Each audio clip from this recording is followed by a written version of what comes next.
말씀 전합니다. 우리는 온통 우리 자신에게 초점을 맞추는 시대를 살고 있습니다. 무엇을 먹고 사고 입고 소유하는 것에서 내 삶의 기쁨과 활력을 찾으려고 합니다. 그런데 거기서 얻는 기쁨과 활력은 불과 몇 시간이죠. 길면 며칠 가는 것이라는 사실을 우리는 수도 없이 경험하고 살아갑니다.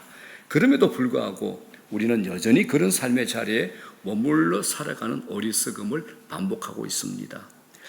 이런 우리의 어리석음에 대해서 성경이 제시하는 참 좋은 대안이 있습니다. 그게 뭐냐? 여러분, 하나님과 하나님의 속성, 그리고 하나님이 행하신 일을 회상해 보십시오. 그러면 이미 우리들은 살아나기 시작한 겁니다. 하나님을 묵상하는 겁니다. 창조, 섭리, 구원, 은혜, 심판 등 하나님께서 행하시는 모든 일에 주의를 기울여 보십시오.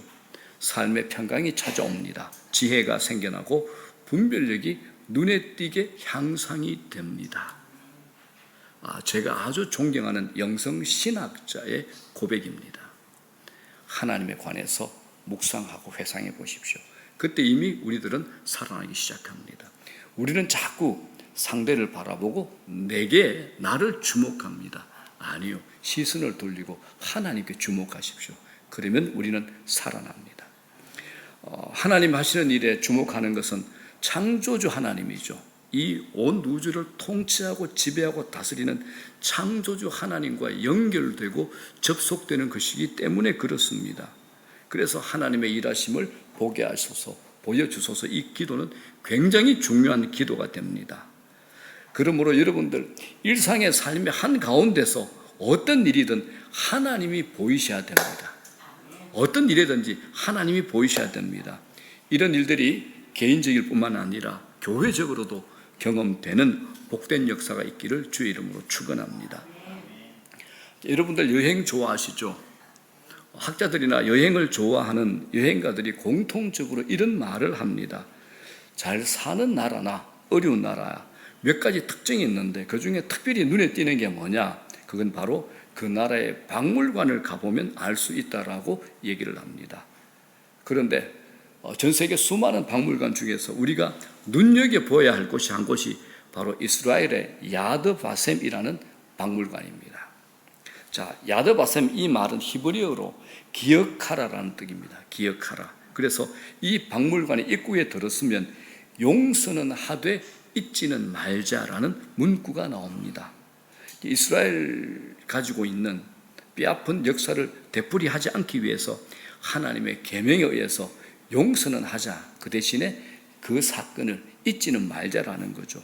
그 역사의 교훈을 한 줄로 만들어 놓은 겁니다.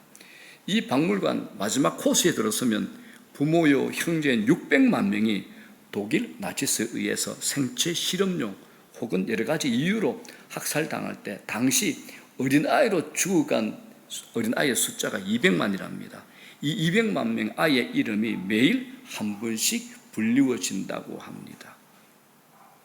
금세기 최고 역사학자 토인비가 이스라엘의 역사에 대해서 이런 찬사를 올렸습니다.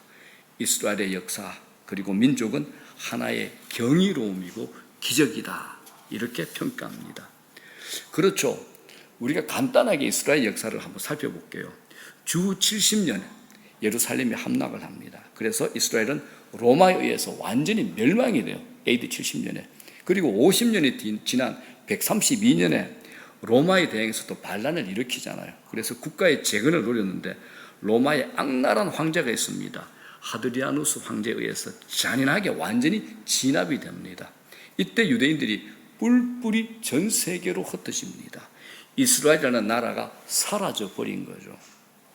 그리고 이 1800년의 긴 세월을 세계를 떠돌며 이스라엘 모든 백성들은 유랑을 하게 됩니다.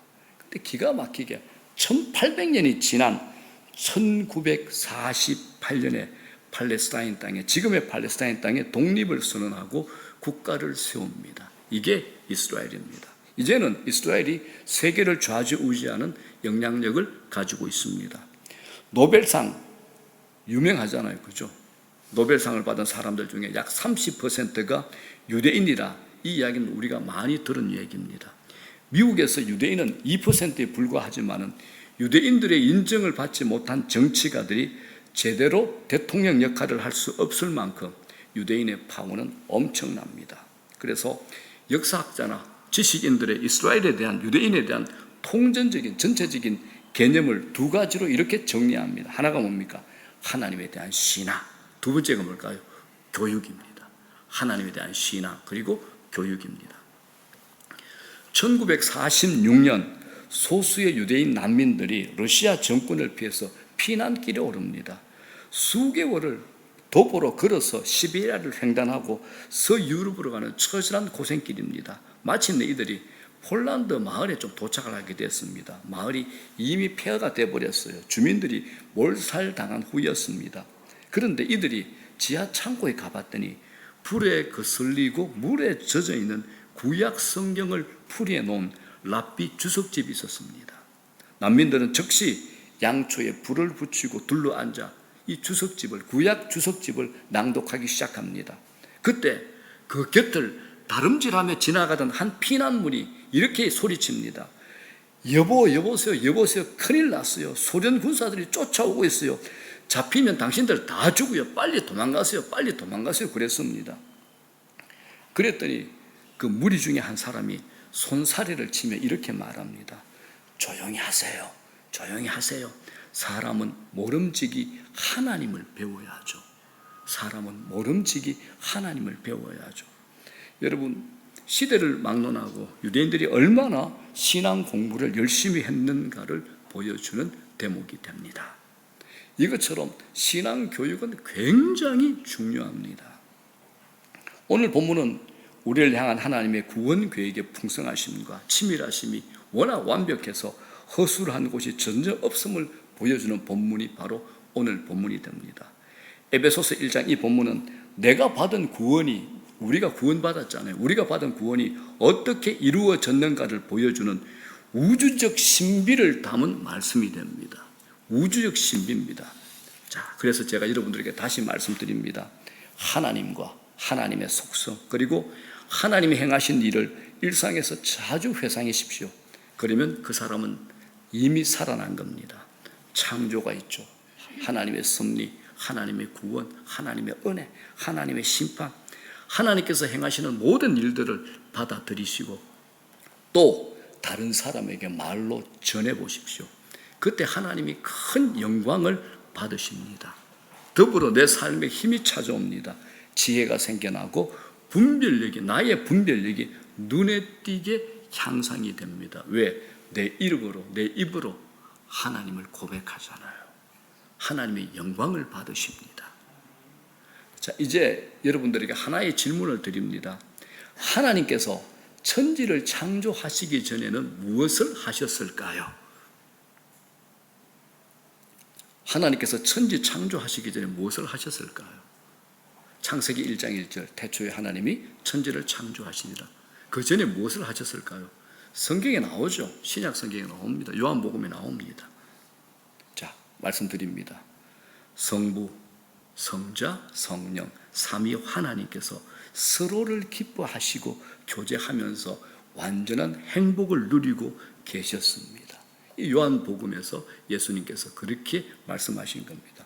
뿐만 아니라 거룩한 성삼위 하나님은 서로를 향하여 흘러 넘치도록 영광스럽고 완전한 행복을 누립니다.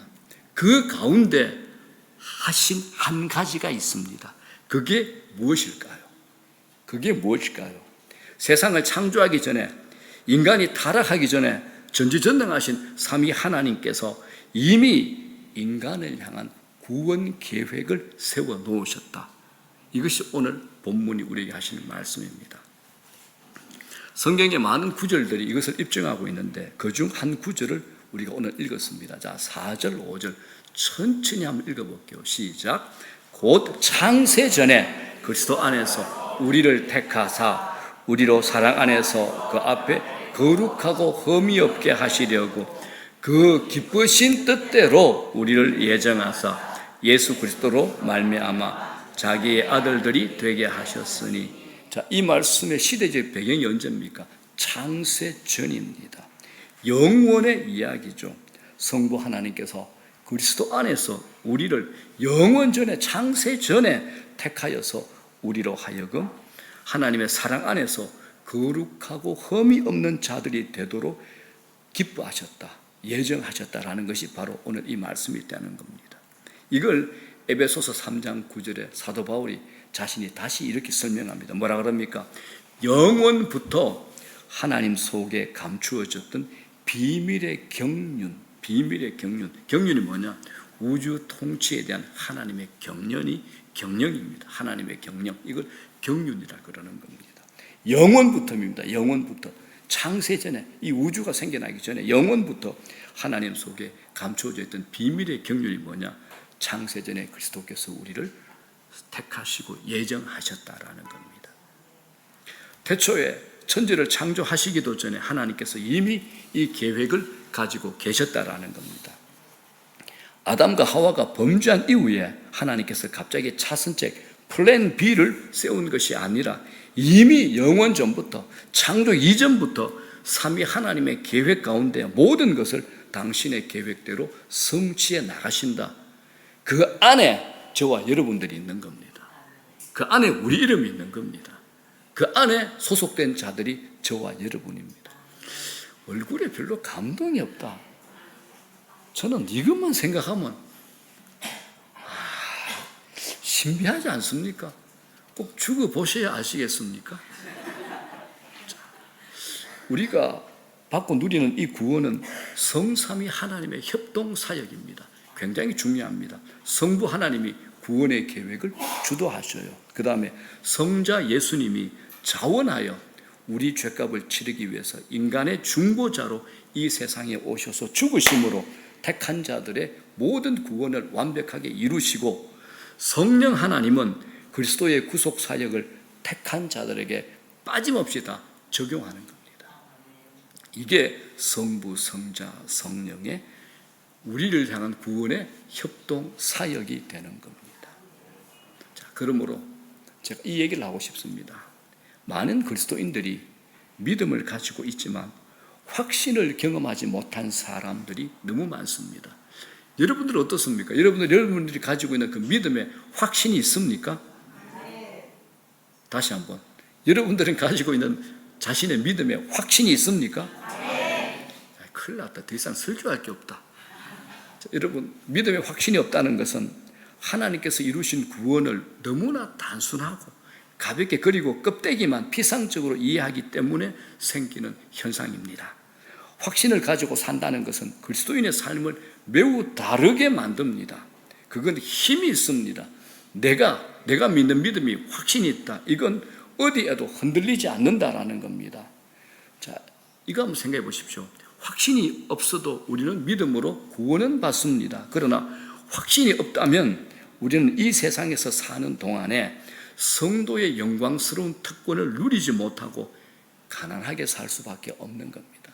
맨날 여기 바치고 저기 바쳐서 넘어지고 이리 둥글고 저리 뒹굴고 그냥 주눅 들고 상처 입고 매일 아파요 할 수밖에 없다라는 겁니다. 이런 취지에서 오늘 이 에베소서 본문은 우리의 신앙을 확신으로 인도하는 대단히 중요한 말씀이 될 것입니다. 교회를 다니시는 분들 가운데서도 하나님은 사랑이시다라는 말씀에는 고개를 끄덕이면서 하나님이 당신을 선택하셔서 하나님께서 당신을 하나님의 자녀로 삼으셨습니다 라면 불편한 마음을 갖는 분들도 있습니다. 왜 그럴까요? 제가 생각하기에는 하나님이 우리를 선택하셨다, 예정하셨다, 이 교리가 너무 값지고 은혜롭기 때문에 사탄이 가급적이면 이 교리를 받아들이지 못하도록 사람의 마음에 회방을 놓는 것 같습니다. 창세전에 하나님이 당신의 아들로 선택하셨으니 누군가는 선택하지 않으셨다, 이 이야기를 들으면 이제 비위가 상하는 거죠. 저도 목사지만 인간적인 측면에서 솔직히 고백한다면 이 교리는 우리 인간의 이성으로 그리고 논리로 속 시원하게 설명할 수는 없습니다. 여기에 대해서 까다롭게 질문한다면 완벽하게 대답할 수도 없습니다. 인간의 이성의 잣대를 가지고 이 큰 진리를 잴 수도 없다라는 겁니다. 예를 들어볼게요. 믿음의 조상 아브라함의 계보를 가지고 내려오면서 쌍둥이 형제가 있죠. 형 에서, 동생 누굽니까? 야곱이 등장하죠. 그런데 고대 장자 사회에서 형 에서는 버림을 받아 동생 야곱이 선택을 받습니다. 이걸 두고 왜 형을 택하지 않고 동생을 택했느냐 묻는다면 저는 대답할 길이 없습니다. 마태복음 24장에서 예수님께서 친히 말세의 징조를 이렇게 얘기합니다. 마태복음 24장 다 같이 시작. 그때에 두 사람이 밭에 있음에 한 사람은 데려가고 한 사람은 버려둠을 당할 것이요, 두 여자가 맷돌질을 하고 있음에 한 사람은 데려가고 한 사람은 버려둠을 당할 것이라. 한 사람은 천국 가고 한 사람은 이 땅에서 버려두고 지옥으로 간다라는 겁니다. 두 사람이 밭에서 일을 하고 있어요. 한 사람 구원해서 천국으로 가요. 한 사람 버림당합니다. 두 여자가 맷돌 갈고 있어요. 한 여자 구원받아서 천국으로 가요. 반면에 다른 한 여자는 버림을 당합니다. 만일 이것을 저에게 합리적으로 설명하라고 하면 저는 해낼 재간이 없습니다. 이 세상에 사는 어떤 사람이라도 마찬가지일 겁니다. 이것뿐입니까? 이단들이 우리가 믿음이 약해질 때 가장 우리에게 공격적으로 던지는 질문이 있죠. 하나님께서 인간에게 자유의지를 주셨으면 왜 일방적으로 하나님께서 선택하시고 구원하시죠? 왜 사람에게 이미 주신 자유의지를 무시합니까? 라고 묻는다면 이것도 대답하기가 좀 어렵습니다. 이것처럼 선택과 예정의 교리에는 인간의 이성과 지혜로는 추적할 수 없는 고지가 있습니다. 그렇기 때문에 사람들이 선택, 예정 이런 얘기만 나오면 촉각을 곤두세우고 예민하게 반응을 하기도 합니다. 그런데 이걸 여러분들 성경 전체의 맥락에서 본다면 하나님이 이 선택과 예정의 교리가 인간의 이성이나 지성으로 감당할 수 없는 차원임을 아시고 믿는 자들만 이해할 수 있는 만큼의 사실로만 성경에서 설명하는 겁니다.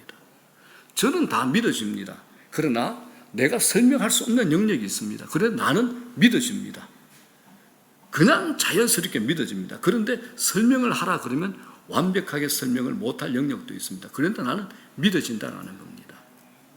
여러분, 믿지 않는 자들에게 예를 들어볼게요. 믿지 않는 자들에게 성부 하나님의 구원, 예수 그리스도의 구원의 보정되심, 성령의 적용하심, 이거 아무리 설명해도 못 알아먹습니다. 알아듣지를 못합니다. 그래서 사도 바울이 고린도전서 2장에 이런 얘기를 하죠. 육에 속한 사람이 세상 사람, 하나님 믿지 않는 사람입니다. 시작. 육에 속한 사람은 하나님의 성령의 일들을 받지 아니하나니 이는 그것들이 그에게는 어리석게 보임이요 또 그는 그것들을 알 수도 없나니 그러한 일은 영적으로 분별되기 때문이라. 아멘. 성령이 우리 안에 있는 사람과 그 사람 안에 성령이 없다, 이건 엄청난 차이가 있는 겁니다. 어마어마한 차이죠. 왜 못 알아먹냐? 당연히 못 알아먹죠. 영적으로 분별해야 되기 때문에 그렇습니다. 이건 그들에게 어리석게 보이죠. 그걸 알 수도 없습니다. 그러나 우리는 아멘, 감사합니다. 하나님께 영광 올려드립니다. 할 수 있는 겁니다. 그래서 마귀가 믿지 않는 자들에게 자꾸 파고 들어가 생각을 혼미케 하고 그들의 지성을 공격을 하는 겁니다. 바울이 이 부분을 이렇게 되묻습니다. 로마서 9장 시작. 이 사람아, 네가 누구이기에 감히 하나님께 반문하느냐? 지음을 받은 물건이 지은 자에게 어찌 나를 이같이 만들었느냐 말하겠느냐? 토기장이가 진흙 한 덩어리로 하나는 귀 쓸 그릇을 하나는 천이 쓸 그릇을 만들 권한이 없느냐? 아멘. 어떻습니까? 토기가 흙이 토기장이한테 왜 나는 나를 명품 그릇으로 안 만들고 간장 그릇으로 만들었느냐? 이거 따진다. 말이 안 되지 않습니까? 절로 아직도 여러분들이 납득이 안 되는 모양인데, 자, 납득이 되시는 분 아멘. 자, 그렇다면 우리를 구원하시는 하나님의 선택에 어떤 특징이 있을까? 제가 세 가지로 말씀드릴게요. 세 가지 특징이 있습니다. 첫째, 하나님이 우리를 선택하신 시점이 언제입니까? 창세전이라는 겁니다. 창세전. 자, 1장 4절 시작. 곧 창세전에 그리스도 안에서 우리를 택하사.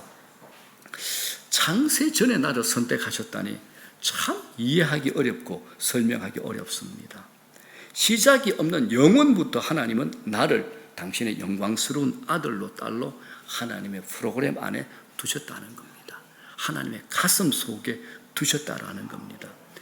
엄마 아빠가 나를 낳기도 전에 하나님은 이미 나를 존귀한 자로 보시고 사랑스러운 눈길로 나를 주목하고 계신다라는 겁니다. 이런 하나님의 경륜, 우리를 향한 꿈과 계획을 생각하면 기가 막힐 따름입니다. 그렇다면 이 말씀이 진리일까요?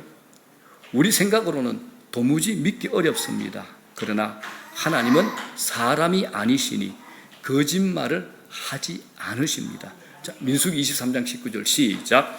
하나님은 사람이 아니시니 거짓말을 하지 않으시고 인생이 아니시니 후회가 없으시도다. 아멘. 하나님이 그렇게 하셨으니까 그렇다라고 말씀하시는 겁니다. 여러분, 우리 인간이 가질 수 있는 큰 실수 중에 하나가 뭐냐? 시간에 대한 개념입니다. 시간에 대한 구속입니다. 시간을 누가 만드셨습니까? 여러분, 시간을 누가 만드셨습니까? 하나님 만드셨도. 시간은 저절로 있는 게 아닙니다. 시간은 하나님 만드셨습니다. 그러니까 하나님에게는 시간이라는 개념이 없습니다. 지나간 일, 앞으로 다가올 일, 이미 벌어진 일, 이런 것들에 하나님은 방해를 받지 않습니다.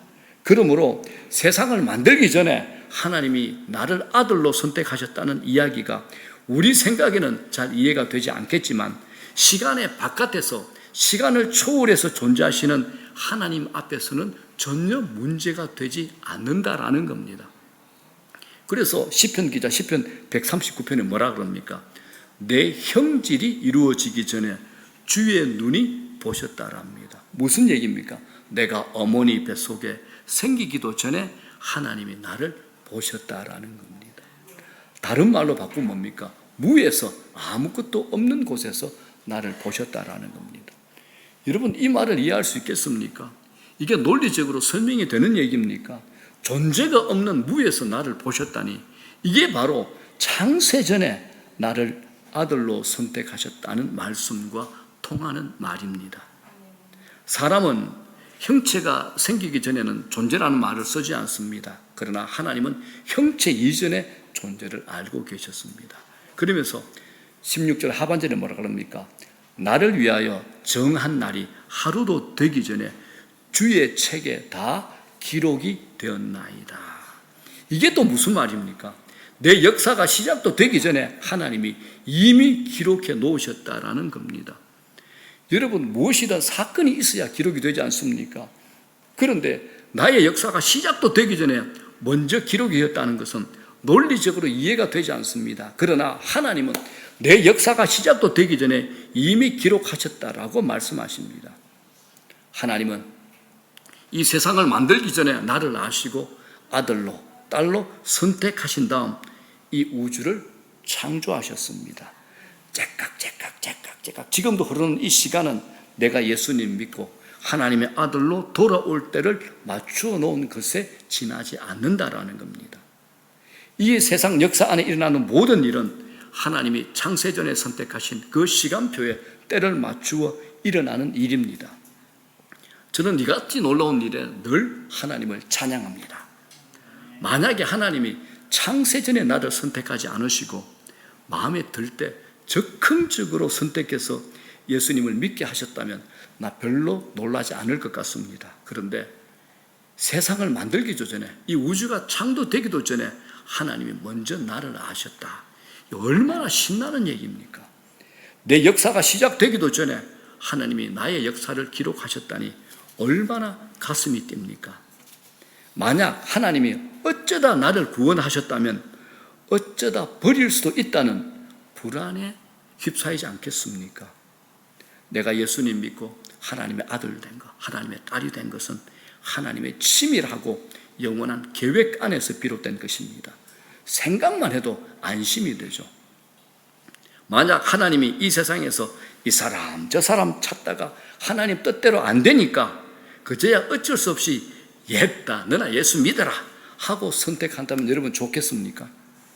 그런데 하나님은 내가 태어나기도 전에, 이 세상을 만드시기도 전에 나를 향하여 계획하시고 예정하셨다니 얼마나 신나는 일입니까? 창세전에 나를 선택하셨다는 것은 이런 하나님의 신비 안에 있다라는 겁니다. 할렐루야. 두 번째입니다. 하나님은 우리를 기쁘신 뜻대로 선택하셨습니다. 기쁘신 뜻대로. 5절 다 같이 시작. 그 기쁘신 뜻대로 우리를 예정하사. 하나님이 어떤 분입니까? 모든 일을 자기 마음대로 하실 수 있는 분입니다. 이걸 하나님의 절대 주권이라 그러죠. 누가 시켜서 선택한 것도 무슨 조건을 보고 선택한 것이 아니라는 겁니다.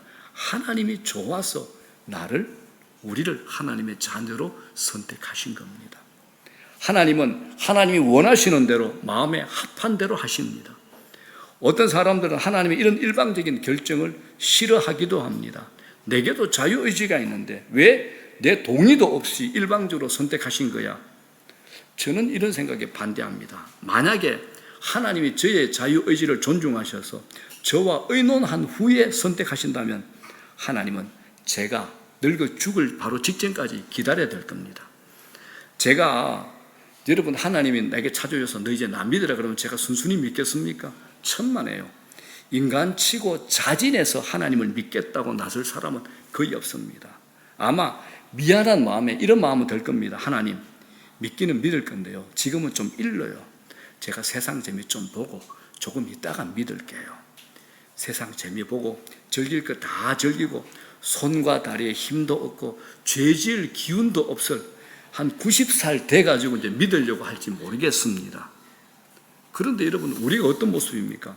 우리 가운데 상당수가 고난 가운데서 부들부들 떨며 하나님께 나왔든지, 아니면 천부여 의지 없어서 손들고 나옵니다 하면서 나왔든지, 아니면 별로 내키지 않았는데 어쩔 수 없이 어쩌다 보니 나오게 된 사람들입니다. 혹은 믿는 집안에서 어쩔 수 없이 신자가 된 사람들입니다. 자신의 자유의지로 기꺼이 결단해서 예수 믿는 사람이 얼마나 되겠습니까? 그러니 하나님께서 우리에게 의논하고 선택하지 않으신 게 얼마나 다행입니까? 이런 점에서 저는 에베소 1장 5절의 말씀대로 자신의 기쁘신 뜻대로 선택하신 것에 감사와 찬양을 올립니다. 노아 120년 동안 노아가 방주를 짓죠. 하나님의 명령으로. 하나님께서 온갖 동물들을 방주에 태우라고 명령하십니다. 깨끗한 동물은 7상, 부정한 동물은 2상씩 씻으라고 하나님 명령하십니다. 자, 이제 생각해 봅시다. 하나님의 명령을 받은 노아와 그의 아들들이 어떻게 저 많은 동물들을 붙잡아 방주에 태울 수 있었을까요? 호랑이, 사자, 코끼리만 있었겠습니까? 아마 고대니까 우리가 상상하는 이상의 거대하고 난폭한 동물들도 많았을 겁니다. 그런데 신기하게도 동물들이 원근 각지에서 스스로 모여든 겁니다. 어떤 동물들이 노아의 방주에 찾아왔을까요? 선택된 동물들만 7상씩 혹은 2상씩 왔습니다. 누가 보냈을까요? 하나님이 보내신 겁니다. 그렇지 않습니까? 노아가 무슨 수로 7상, 2상 저 방주에 끌어넣을 수 있겠습니까? 우리 집에 있는 반려견도 내 말 안 듣는데.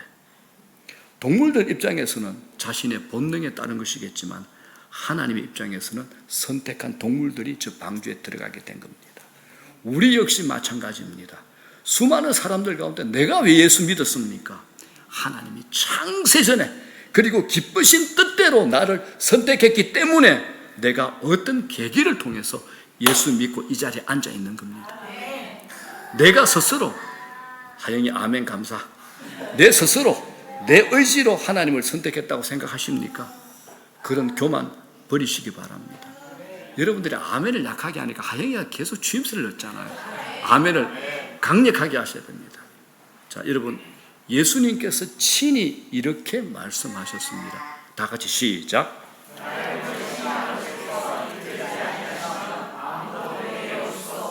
아멘. 나를 보내신 아버지께서 이끌지 아니하시면 아무도 내게 올 수 없다라고 예수님이 말씀하시는 겁니다. 예수님께서 내가 가고 싶다고 해서 아무나 갈 수 있는 것 아닙니다. 하나님께서 끌이 담그셔야지 갈 수 있는 겁니다. 그러면 하나님은 어떤 사람을 이끄십니까? 창세전에 기쁘신 뜻대로 선택해 놓으신 사람을 이끄시는 겁니다. 그렇다면 하나님이 나를 선택해 주셨는데 누가 나를 하나님으로부터 떼어놓을 수 있겠습니까? 없는 거죠. 이게 우리 구원의 안전성입니다. 이게 우리 구원의 안전입니다. 이 신비를 이해하시겠습니까? 이게 우주적인 신비입니다, 여러분. 그래서 저는 우리가 염려와 두려움으로부터 자유로우면 좋겠습니다. 주님이 우리를 세상에 보낼 때 뭐라 그러십니까?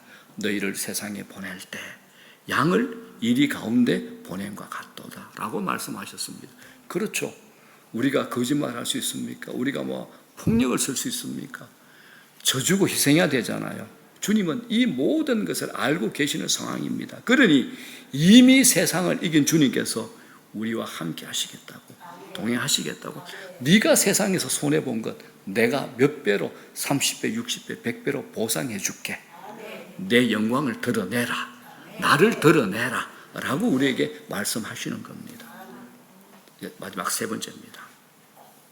하나님은 우리를 그리스도 안에서 선택하셨습니다. 이 그리스도 안에서라는 말은 에베소서 이 6장의 짧은 성경 안에서 34번이나 나오는 아주 중요한 표현이 됩니다. 거룩하시고 공의로우신 하나님이 죄로 더러워져 하나님과 원수가 된 우리를 자녀 삼으실 때 아무 근거 없이 하신 것 아닙니다. 그러면 그 근거가 무엇이겠습니까? 바로 예수 그리스도의 십자가 대속입니다. 내 죄값을 대신 다 치른 겁니다. 하나님이 내가 손위성의 죄를 내 아들로 선택할까 하실 때 그 곁에서 예수님이 이렇게 대답하십니다. 예, 하나님 그렇게 하십시오. 제가 책임지고 손위성이가 지은 죄값을 다 지불할게요. 그러니 선택하십시오. 그래서 하나님이 손위성이 이 더럽고 못난 추하고 악질 이 손위성이를 기쁘게 선택하신 겁니다. 언제요, 여러분? 언제죠? 창세전에, 영원의 창세전에. 얼마나 놀라운 이야기입니까? 얼마나 큰 신비입니까? 세상에 그 무엇도 존재하기 전에, 그 어떤 사건도 일어나기 전에 예수님의 보증을 근거로 하나님이 날 기쁘게 선택하셨습니다. 여러분, 구원을 받으려면 무엇이 있어야 되죠? 믿음이 있어야 되죠. 그런데 창세전에 하나님이 나를 선택하실 때 우리에게 믿음이 있었습니까? 없었습니까? 없었죠.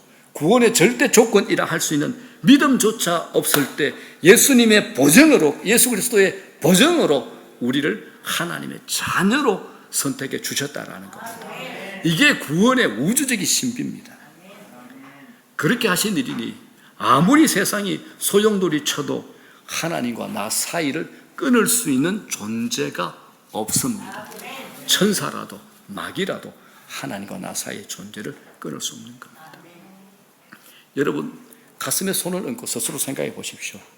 나는 보통 위대한 존재가 아니다. 이게 예수 믿는 자들의 자존심이 되어야 되는 겁니다. 나는 보통 위대한 존재가 아니다라는 겁니다. 자, 이제 말씀 정리합니다. 우리가 오늘 이 말씀을 통해서 얻게 되는 것이 무엇입니까? 왜 하나님께서 우리에게 이 말씀을 통해서 이 우주의 신비를 말씀하실까요? 우리의 구원은, 저와 여러분이 얻은 구원은 결코 우리 인생에서 우리가 내린 결정에 의해서 된 것이 아니다라는 겁니다. 우리가 태어나기도 전에, 이 세상이 창조도 되기 전에, 바로 영원 전에 성삼위 하나님께서 여러분 저를 아셨으며 선택하셨다라는 겁니다. 그것을 성부, 성자, 성령 하나님께서 성취하셨고, 지금도 그리스도의 구원 사역을 성령 하나님께서 모든 택한 자들에게 전가하시고 적용하고 계시는 겁니다. 우리가 그 열매입니다.